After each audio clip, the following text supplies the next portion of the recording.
direjam sehingga maut kerana fitnah suami sendiri. Itulah yang telah berlaku kepada wanita yang bernama Soraya Manouchehri sekitar tahun 1986. Kisah kekejaman yang berlaku di Kopayi, Iran ini terbongkar apabila seorang wartawan Perancis Iran, Ferdoin Sahibjan, yang membuat liputan di daerah itu telah didatangi oleh seorang wanita yang bernama Zahra.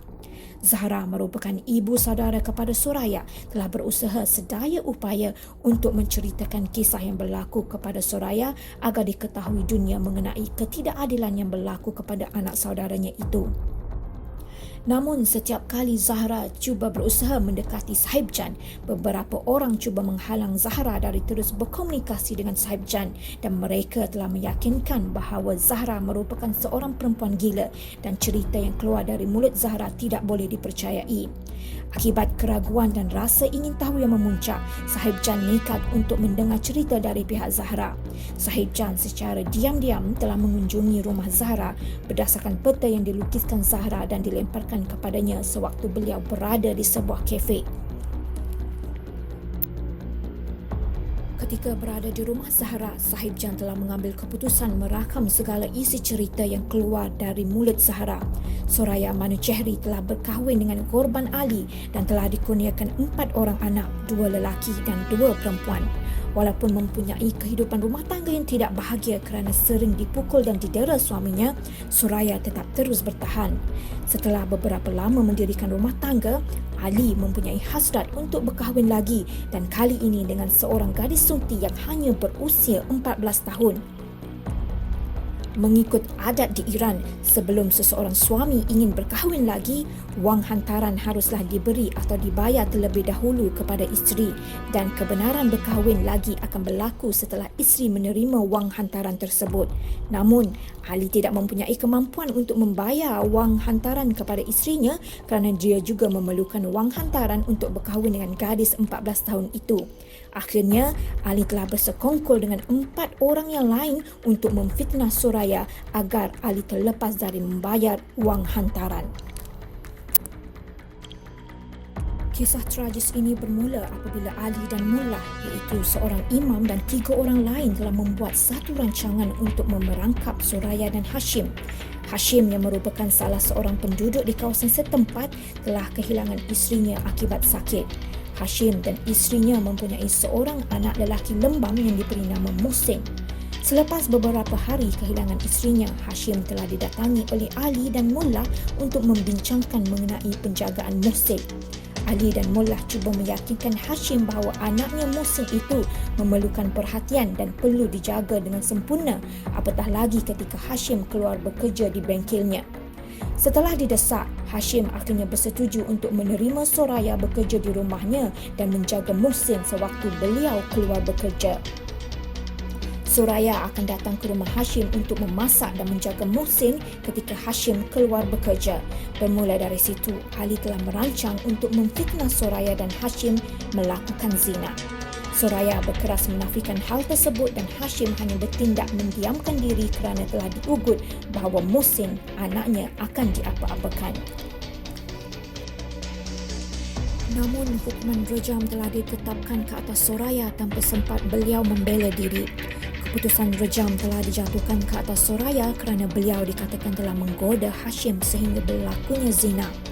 Ali juga telah mempengaruhi kedua-dua anak lelakinya untuk membenci Soraya dengan melabelkan Soraya sebagai wanita jahat.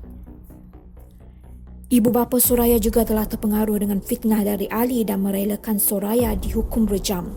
Ali mahu memastikan Soraya meninggal dunia kerana beliau tidak perlu membayar balik wang hantaran untuk bercerai.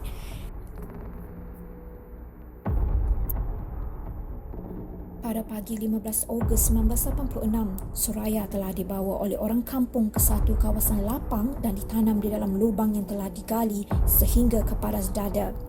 Kedua-dua tangan Soraya diikat dengan ketat ke belakang. Sebelum hukuman rejam ini dilakukan, Zahra telah beberapa kali mencuba untuk melarikan Soraya keluar dari rumahnya, namun gagal kerana rumahnya telah dikawal rapi dan dikepung oleh penduduk kampung. Penduduk kampung mempercayai fitnah Ali dan menganggap hukuman rejam adalah hukuman yang bertepatan bagi pesalah zina di Iran. Soraya yang telah ditanam separuh badan di dalam lubang telah dibaling dengan batu-batu kecil oleh Ali, ayahnya sendiri dan anak-anak beliau serta orang kampung sehingga maut. Ketika Soraya direjam, Hashim masih lagi berdiam diri dan takut untuk bersuara kerana memikirkan nasib yang bakal menimpa anaknya Mohsin. Menurut kenyataan Sahib Jan, wartawan yang merakam cerita Zahra, sewaktu rakaman telah berjaya dibuat, beliau cuba untuk keluar dari daerah Kupaye dan telah menghantar keretanya ke bengkel Hashim untuk dibaiki. Namun apabila beliau kembali ke bengkel itu untuk mengambil kereta, beliau melihat beberapa orang termasuk Mullah menghalang beliau untuk meneruskan perjalanan. Mullah itu sedar bahawa Sahib Jan telah mendapat segala cerita mengenai Soraya daripada Zahra.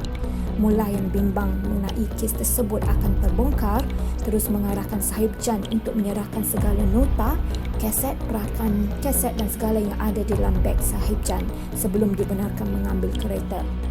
Namun, tindakan pantas beliau membuat salinan sebelum itu telah menyelamatkan beliau.